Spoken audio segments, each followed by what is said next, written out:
Well, welcome back, everybody, to the Raider roster report. This is Raider Sparks. It's Tuesday, May the 11th, and rookie mini camps have finalized, and so now we're off to the next with the OTAs. Hopefully, a lot of the Raiders show up to the workouts. I know a lot may not, but hopefully, we get a big turnout.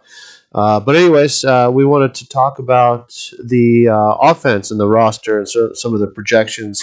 But first, I wanted to kind of go back to the last episode with the defense, and I got a lot of really good rosters from everybody. Thanks for all the comments, and again, please like and subscribe to the channel. Please like the video if you like it, and then also comment. I like seeing the comments from Raider Nation to see what's going on out there. But yeah, a lot of really good rosters came through, and I think most Raider Nation is pretty much on the same page as to who's going to make the roster, who we think should make the roster. The only difference is the positions that will make the roster, how many defensive backs we keep, how many D tackles we keep. Of course, we still have to find out what the roster sizes are going to be if we're going to still be in COVID protocol. I think we will, but see if we're able to protect players on the practice squad and those types of things and kind of see how that all shakes out. But I think most people were in agreement. I noticed some of the I got a lot of rosters, which was really cool. A lot of rosters, kind of half and half, had a meek making it and half not. And those that had him making it were keeping, most of them were keeping 7 DBs. So that's something to kind of keep an eye on. Nate Hobbs was left off a few of them. So I thought that was interesting. Our 5th-round pick. Some felt that he may not make the team. I think everybody was in agreement with the safety / linebackers. Tanner Muse was the one that was cut off of some of them. I think that was. It will be interesting to see if they keep 2 safety / linebacker spots. Given Diablo is going to definitely take one of them, but we'll see how that all plays out. That should be interesting. I did note in my comments that I felt that we needed another middle linebacker. A few of you agreed with that, but not all. Some feel that we're good with the linebacker position. I think we need to add a true linebacker there. I actually think we need 2 or 3 spots filled. That being one of them. A heavy defensive tackle or a nose one technique tackle. Some of you felt that way. Some didn't. But I think in general, a lot felt that another edge rusher, Melvin Ingram specifically, added to this team would definitely help. I think though those that didn't understood that probably Nassib's probably going to make the team, and so therefore we wouldn't be able to probably add another edge rusher. But if the Raiders are somehow able to trade Nassib and save that 3.75 or thereabouts $1 million on the cap this year, then I think a lot of people are in agreement that Melvin Ingram would be good. Some of you like my suggestion of Vic Beasley. I personally think Vic Beasley is a better player at this point in his career. He's 28 and definitely I think could bring more to the table. And as far as the system goes, he ran a very similar system with Dan Quinn with the Falcons, so it's not really a stretch to think that he couldn't fit right into this defense as well. That's my own personal opinion, but a lot of people like the Melvin Ingram, the connection with Gus Bradley, so I think that's kind of where that was laying out. But a lot of people just felt that the roster was just fine the way it is. The pieces that we have were good enough. Malcolm Kontz, they didn't want to take reps away from him, so they want to see him develop and actually play. So that's something to keep an eye on. And I don't disagree with that. I think he can do it. I just would feel more comfortable having that extra spot there. But again, it really came down to positions and what positions we think we're going to keep and how many in each category. I was surprised, though, that UDFA still has had a lot of love for Raider Nation. I think there's a lot being talked about him making the squad. I just don't see how he could. I could see him making as a protected practice squad player, but as far as beating out Irving, Philon, Jefferson, Thomas, Vickers even, I think that's going to be a pretty uphill battle. As far as the defenders with the UDFA guys that could possibly make it, I don't see too many paths as far as them making it. I mean, we have Sean Crawford. He's been hurt with Notre Dame and terrific athlete, but more of a safety than he is, I think, a quarterback. Even though they haven't listed as a quarterback, I think that would be a challenge. T.J. Morrison, Stony Brook, I think that's also a challenge to make it. Again, safety cornerback type. Max Richardson, We do need a middle linebacker. I just watched some of his tape. I just don't know if he's up for NFL level caliber yet. Stills would be probably the most logical to make it. I just think it's again an uphill battle for him to do it, but we'll see. Again, there's a lot of good. There was a lot of good rosters that were filled out, and a lot of us were in agreement. So that was encouraging to see. And then we have depth, right? There's way more depth on this team this year than there was last. I think last year's roster was pretty easy to fill out because we didn't have a lot of depth. And this year we're like trying to pick between certain players to make the team. So I think we feel pretty good about where we're at. I think we need to add two pieces. That's my own opinion. But let's get on to the offense. And the offense, and a lot of you sent rosters already that you felt would be the offensive rosters, and appreciate that. And look forward to seeing some more to come through. Who Raider Nation thinks will make the final roster based on what we have right now. But it all starts and ends with Derek Carr, of course.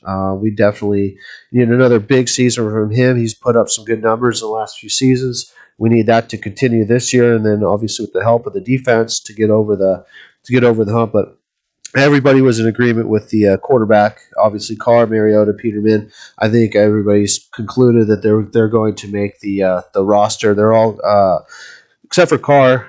Carr's $2.5 million guaranteed, but Mariota obviously his 3.5, his whole salary is guaranteed, and Peterman are. $1 million guaranteed. So I'm pretty sure all three of those guys will make the team. The most curious thing with Carr, and we'll talk about this in a little bit, would be any restructures or extensions, that type of thing. So the other thing with the receiver class, most all of the rosters that were sent to me, and I agree, the 6 receivers would make the team: Ruggs, John Brown, Jones, Edwards, Snead, and Renfro. I think that was pretty unanimous, of course, unless we get a trade, and I'll talk about that in a little bit.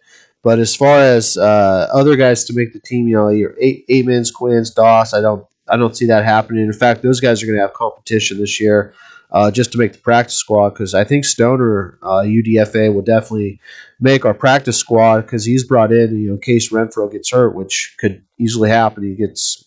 He's scary out there to watch. And then DJ Turner, that would be a one likely UDFA to possibly make the team because he's a kick and punt returner. So if we move on from some other players, then I could see maybe the Raiders keeping that 7th player there to return kicks for us, because we might be struggling in that department. Because if you look at the defensive side of the ball with Keeson, he was doing a lot of our return game, and a lot of us don't think he's going to make it. I don't think he's going to make the team, and we cut him. We save some money too, so that's going to be difficult.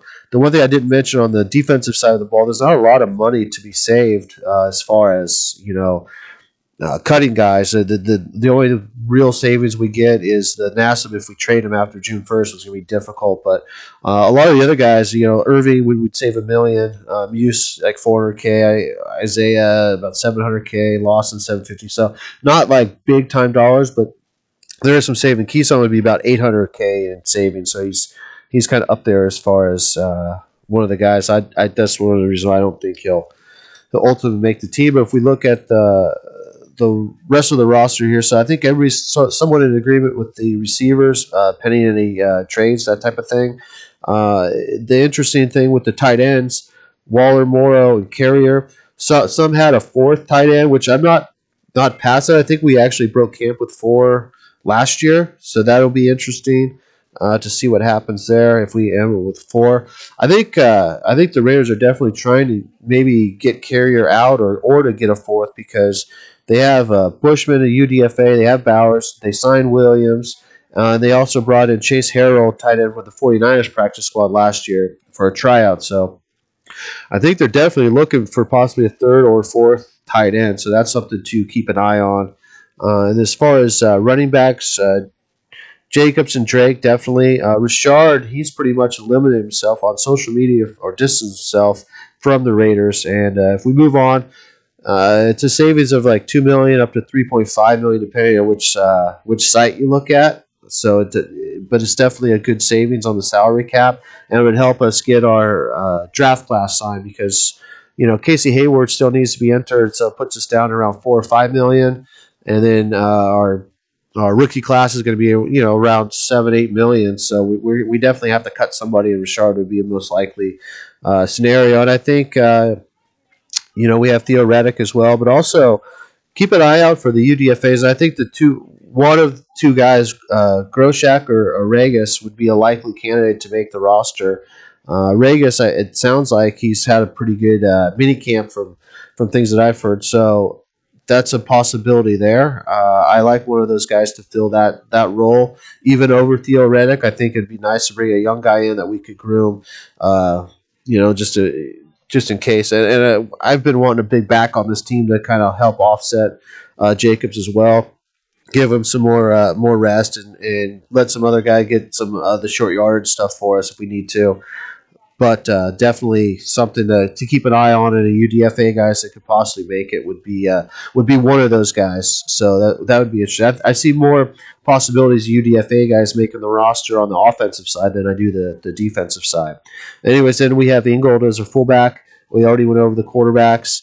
And then another good competition is going to be at the line. I see us keeping nine linemen: Good, Leatherwood, Miller, Incognito, Simpson, Parker, James, Martin, and Morrissey. Now, it'll be interesting to see. A lot of people like the Hamilton UDFA as a possibility, and I could possibly see that if we moved on from Parker, we'd save 2.2 million. So that's something to consider.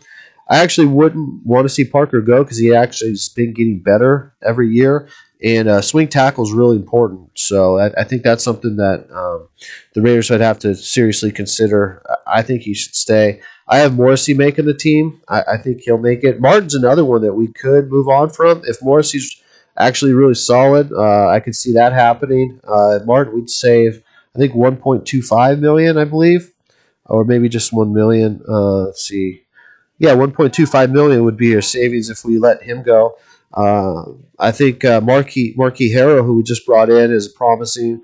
And of course, we still have Cotton and Seymour, and those guys have stuck around the practice squad now. So I think there's some like there with Tom Cable, and also Joan Smith. Obviously, was talked a lot about as a tackle from Mayock as well. So.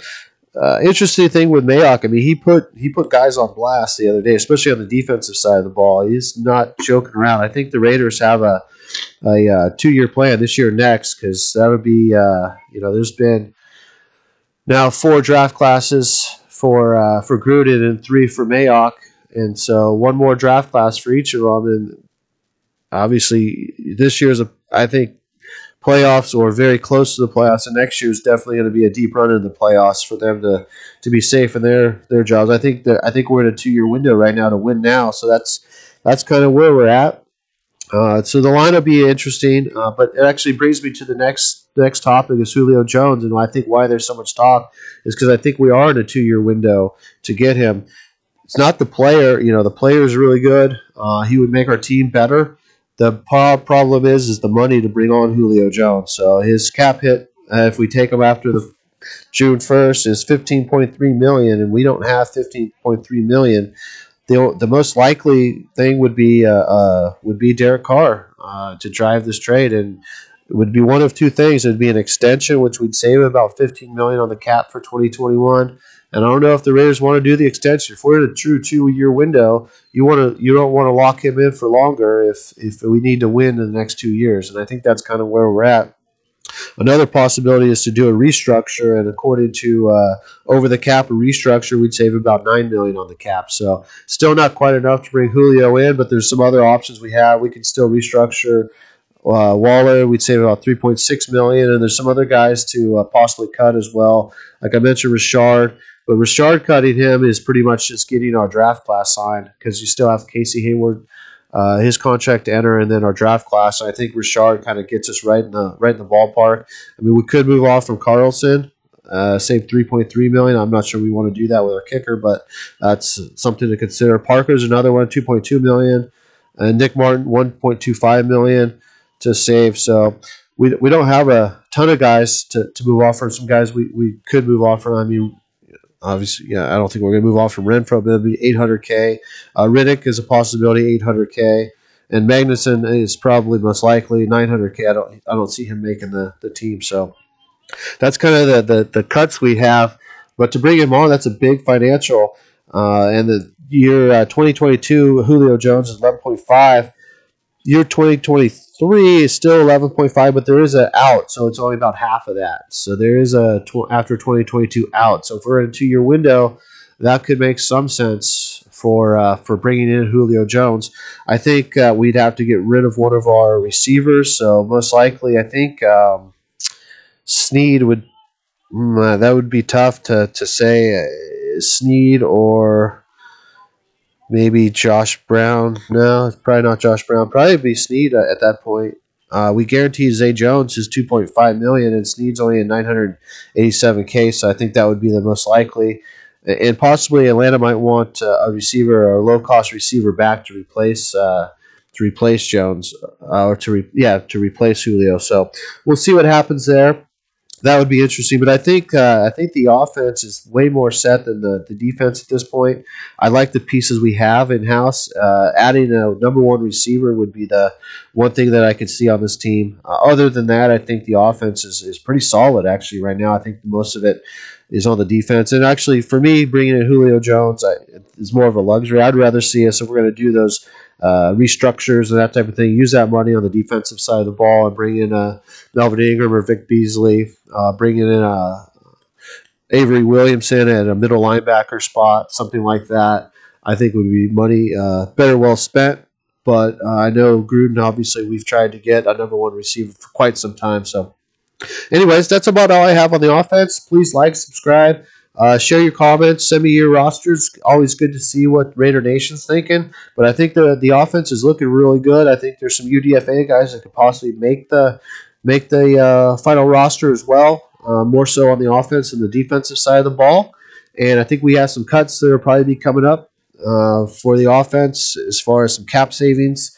And it's just some cuts overall. We're at 89 players on the roster, so we do have one more roster spot we could fill. If any of the 5 tryout guys panned out and they wanted to sign one of the guys, it's something they could still do, or we keep that spot open for possibly a camp arm, maybe bring on a quarterback for the camp, something like that. So we'll see how that goes. Anyways, this is Raider Sparks. Thanks for joining. I look forward to your comments. Also, please share the video as well. Helps with the subscriptions. So you guys have a good day.